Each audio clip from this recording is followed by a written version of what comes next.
अस्सलाम वालेकुम नाजरीन। इस केस के आगाज़ में बामसी ने अपनी दोनों तलवारें आयदोमुश की गर्दन पर रखी हुई थीं। सुल्तान गियासुद्दीन आयदोमुश को कहता है, तुम दिन दहाड़े मेरे रियासती खेमे पर हमला करके मुझे मारना चाहते थे, मुझे बताओ तुम किसके कुत्ते हो। आयदोमुश कहता है, असल गद्दार तुम हो, तुमने मरहूम सुल्तान अलाउद्दीन को कत्ल किया था, अमीर हजरत तुम सबको ख़त्म कर देंगे। यह सुनकर गियासुद्दीन बामसी को कहता है, पीछे हट जाओ बामसी। फिर वह बामसी से एक तलवार लेकर कहता है, इस जैसे गिदड़ पर रहम खाना इंसाफ के साथ जुल्म होगा।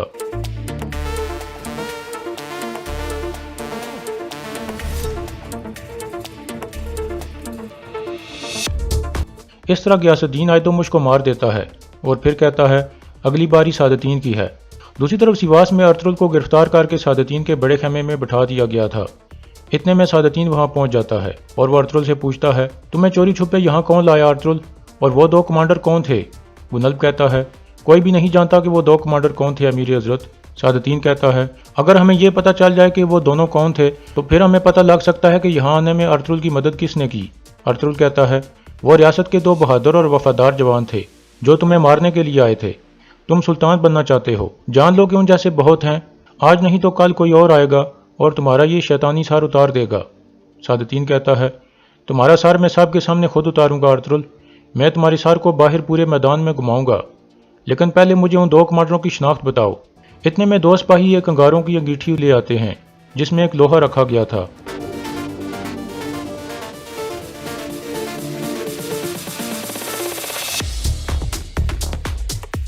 बाहर सुंगरतेगन कहता है, हर तरफ सिपाही हैं, अर्तुगरुल को यहाँ से निकालना मुमकिन नहीं है। तुर्गुत कहता है, अब वो बाई पर तशद्दुद करके उनका मुंह खुलवाने की कोशिश करेंगे। सुंगर कहता है, अर्तुगरुल नहीं बोलेगा, कोपिक भी ये अच्छी तरह से जानता है। अब हमें अकल से काम लेना होगा, हमारा पहला मकसद अर्तुगरुल को बचाना है। तो गान बे ने हमें एक खेमा दिखाया था, हम उस खेमे में जाकर उनसे मुलाकात करते हैं और कोई रास्ता निकालते हैं। दूसरी तरफ काय कबीले में हलीमा सुल्तान हकीम आरतों के जख्म पर पट्टी बांध देती है, जबकि सुल्तान गियासुद्दीन के खूनी हाथ धुलवाए जा रहे थे। इतने में सुल्तान का एक आदमी अंदर दाखिल होता है और बताता है कि अर्तुगरुल साहब ने अमीर कामेरी को बचा लिया है और अब वो अपने साथियों के साथ सादतीन के पड़ाव की तरफ चले गए हैं। यह सुनकर सब बहुत खुश हो जाते हैं। सुल्तान कहता है, बहुत खूब, मुझे कोई शक नहीं था कि अर्तुगरुल साहब कामयाब हो जाएंगे। इतने में हकीम आरतुग कहता है, गिदड़ों को पता चल गया है कि आप यहाँ हैं सुल्तान, अगर आप इजाज़त दें तो मैं अर्तुगरुल साहब के वफादार तुर्क सरदारों को यहाँ आने की दावत दूँ। उनकी मौजूदगी हमारे इत्तेहाद को मजीद मजबूत करेगी और आपकी हिफाजत के लिए भी ऐसा करना ज़रूरी है। सुल्तान कहता है, आपने सही सोचा है अर्तुग साहब, उनको यहाँ आने की दावत दे दें, जो रियासत के साथ वफादार हैं वो ज़रूर आएंगे। दूसरी तरफ सिवास में सादतीन अर्तुगरुल से पूछ रहा था, मुझे बताओ कि तुम्हारे सहूलतकार कौन हैं, लेकिन अर्तुगरुल उसे कुछ भी नहीं बताता। फिर सादतीन गर्म लोहा उठाकर अर्तुगरुल की तरफ बढ़ता है।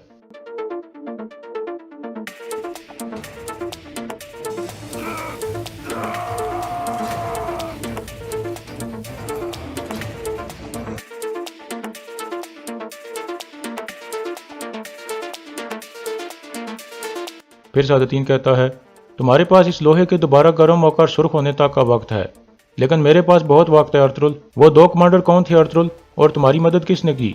अर्तुगरुल कहता है, वो रियासत और सुल्तान गियासुद्दीन के वफादार थे। सादतीन कहता है, तुम झूठ बोल रहे हो। फिर अर्तुगरुल कहता है, तुम्हारे जुल्म से भागकर सुल्तान गियासुद्दीन ने हमारे कबीले में पनाह ली है, अगर तुमने उन्हें कोई नुकसान पहुंचाने की जुर्रत की तो जिस तख्त पर बैठने के लिए तुम मरे जा रहे हो वही तुम्हारे अंजाम की वजह बन जाएगा। यह सुनकर गुनल्ब कहता है, अमीरी हजरत, क्या हमारे सुल्तान इस वक्त काय कबीले में हैं। फिर अर्तुगरुल कहता है, गुनल्ब, मुझे ज़रा बराबर भी शक नहीं है कि तुम्हारा खास आदमी आयदोमुश इस कुत्ते के हुक्म पर सुल्तान को मारने के लिए काय कबीले चला गया होगा, लेकिन वो इसकी कीमत अपनी जान के बदले में चुकाएगा। यह सुनकर सादतीन बहुत गुस्से में आ जाता है। गुनल्ब दोबारा कहता है, यह अर्तुगरुल क्या कह रहा है अमीरी हजरत। सादतीन कहता है, सुल्तान इस कमबख्त के कबीले में क्यों जाएंगे, तुम अभी भी इसकी घटिया बातों पर गौर कर रहे हो। अर्तुगरुल कहता है, गुनल्ब साहब, या तो आप मेरी बातों पर यकीन करो या फिर शहजादा सादतीन की। यह सुनकर गुनल्ब बहुत हैरान होता है और पूछता है, कैसा शहजादा अर्तुगरुल। अर्तुगरुल कहता है, यह कुत्ता सादतीन झूठ फैला रहा है कि यह मरहूम सुल्तान के उसरिफ का बेटा है। क्या तुमने नहीं सुना, इसने अपनी सुल्तान बनने की हिरस की वजह से सुल्तान अलाउद्दीन को जहर देकर मरवा दिया था। इसकी गद्दारी की वजह से सुल्तान गियासुद्दीन पनाह लेने के लिए मेरे कबीले में आ गए हैं। यह सुनकर सादतीन शदीद गुस्से में आ जाता है। फिर सादतीन कहता है, इस जलील की मौत के बाद हम अपनी मुहिम पर रवाना होंगे। कायरालदा, इसकी सजाए मौत जितनी जल्दी हो सके इसको मुकम्मल करवाओ। मैं बाहिर साहब के सामने इसका सार अपने हाथों से काटूंगा, ले जाओ इसे। यह सुनकर सिपाही अर्तुगरुल की तरफ बढ़ते हैं। इस दौरान अर्तुगरुल गुनल्फ को कहता है, मैं इन सब तकलीफों से क्यों गुजर रहा हूँ, जब मैं इस कुत्ते का कुर्ता चूमकर हमेशा के लिए हाकिम आला बन सकता हूँ। अपनी आंखें खोलो गुनल्फ।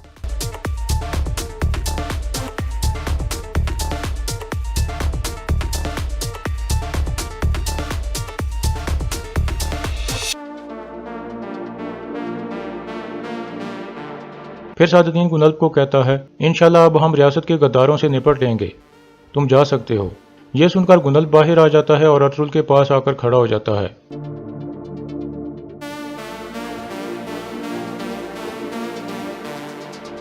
इसी दौरान एक खेमे में तुर्गत और सुंगर अमीर उसामतीन से मुलाकात कर रहे थे। उसामतीन कहता है, अब एक ही हल है, अगर हम किसी तरीके से सादुद्दीन को काबू कर लें तो हम उसकी जान के बदले में अर्तुगरुल साहब की जान का सौदा कर सकते हैं। तुर्गत कहता है, एक जगह है जहां हम ये काम कर सकते हैं। जैसे ही वो खेमे से निकलकर सामने आएगा तो हम फौरन उसे दबोच लेंगे। फिर तुर्गत उसामतीन को कहता है, आप हमें वहां पहुंचाने में रहनुमाई करें। उसामतीन कहता है, आ जाएं। फिर वो सब बाहर निकल जाते हैं।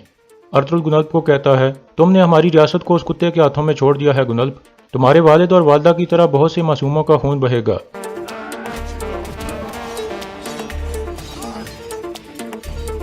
इस तरह गुनल्फ उन सब को रोक लेता है और कहता है, ठहर जाओ, अर्तुगरुल पर अमीर सादुद्दीन का हक है।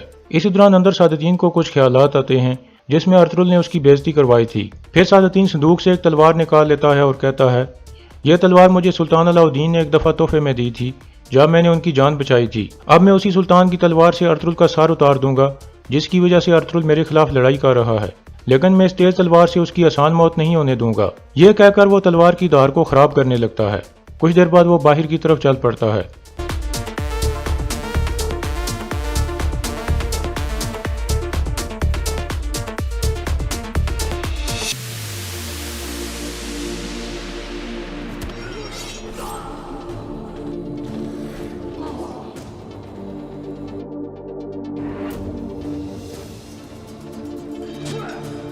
इस तरह तुर्गत उसे काबू कर लेता है और कहता है, पीछे हट जाओ वरना मैं इसका गला काट दूंगा।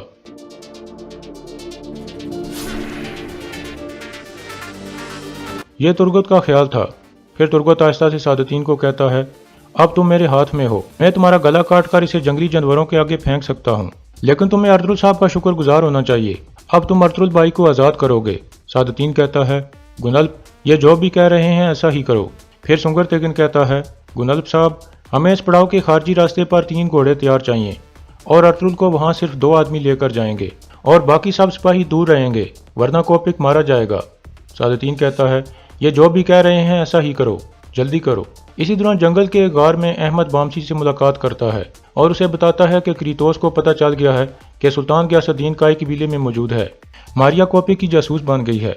क्रीतोस चाहता है कि मैं इस मौके का फ़ायदा उठाकर काई कबीले पर हमला करूं और सुल्तान को मार दूं। मैं ये हमला रुकवाना चाहता हूं, लेकिन मुझे कोई बहाना ढूंढना होगा।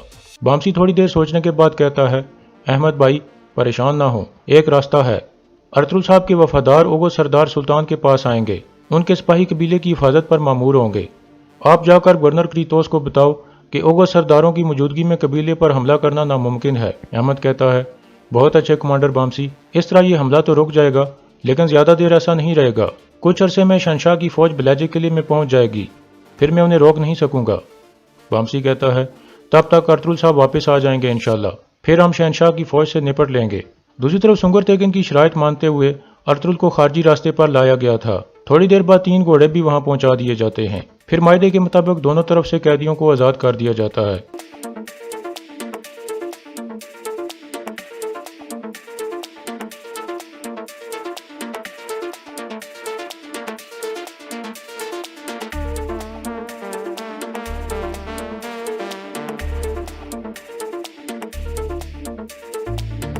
दरमियान में अर्तुगरुल और सादुद्दीन कुछ बातचीत करते हैं। सादुद्दीन कहता है, मेरा गुस्सा तब तक ठंडा नहीं होगा जब तक मैं काई कबीले के हर शख्स को मार नहीं देता। अर्तुगरुल कहता है, तुम्हारा गुस्सा तुम्हारे साथ दफन हो जाएगा कोपिक, मैं खुद तुम्हारा सार उतारूंगा इससे पहले कि तुम किसी को नुकसान पहुंचा सको। यह कहकर अर्तुगरुल आगे बढ़ जाता है।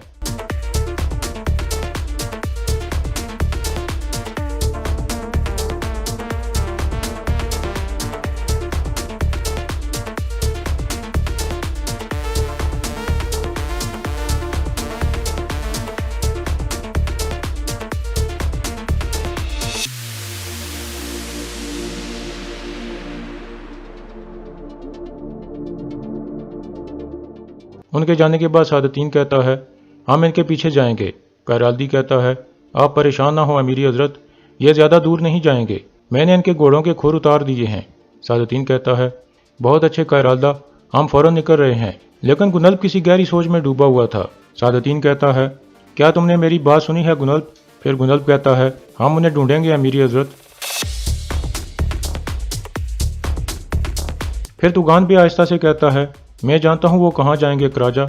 यह कहकर वो भी वहाँ से चल पड़ते हैं। इसी दौरान अर्तुगरुल और उसके साथी रवाना थे, लेकिन कुछ ही देर बाद उनके घोड़े रुक जाते हैं। फिर वो तीनों नीचे उतरकर घोड़ों के खुर चेक करने लगते हैं। उनके खुर जख्मी हो चुके थे। ये देखकर वो समझ जाते हैं कि इनके पाँव से लोहे वाले खुर उतार लिए गए थे। तुर्गुत कहता है, वो हमारे पीछे आ रहे होंगे, हमें फौरन उस गार में जाना होगा जहाँ हमने तुगान बे से मुलाकात की थी। अर्तुगरुल कहता है, वो कुछ भी कर लें, हम सादतीन का सर उतारने से पहले वापस कबीले में नहीं जाएंगे। सुंगर कहता है, पहले हमें गार में जाकर तुम्हारे जख्मों का इलाज करना होगा अर्तुगरुल। इसके बाद वो तीनों गार की तरफ चल पड़ते हैं। दूसरी तरफ सादतीन वापस अपने खेमे में पहुंचता है और शदीद गुस्से में सबको डांटने लगता है और कहता है, दो सिपाही मेरे पड़ाव में आए और किसी को पता भी नहीं चला। उन्होंने मेरे ही खेमे के सामने मुझे बंदी बना लिया।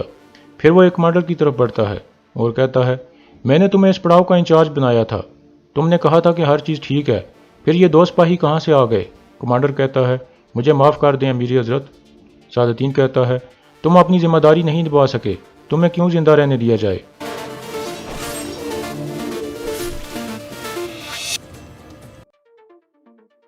कायराल्दा, इसकी लाश को जानवरों को खिला दो।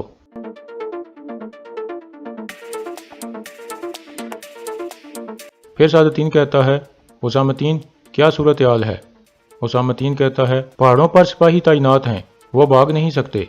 फिर तुगान पे कहता है, अमीरी हजरत सिर्फ एक जगह है जहाँ वो जा सकते हैं। सादतीन कहता है, तो ठीक है, फिर हम उसी तरफ चलते हैं, मैं खुद अपने सिपाहियों के साथ वहाँ जाऊँगा। यह सुनकर गुनल्ब कहता है, अमीरी हजरत उनके पीछे मैं जाना चाहूँगा, मैंने कई दफ़ा रात को तलाश का काम किया है। सादतीन कहता है, आला, अपने साथ सिपाहियों का एक बड़ा यूनिट लेकर जाओ, हर कोई इस इलाके की अच्छी तरह से तलाशी ले, कोई भी यहाँ से भागकर नहीं जाना चाहिए। तुमने देख लिया है कि जिम्मेदारी में नाकाम होने वालों के साथ क्या होता है, अब हर कोई अपनी जिम्मेदारी पर चला जाए।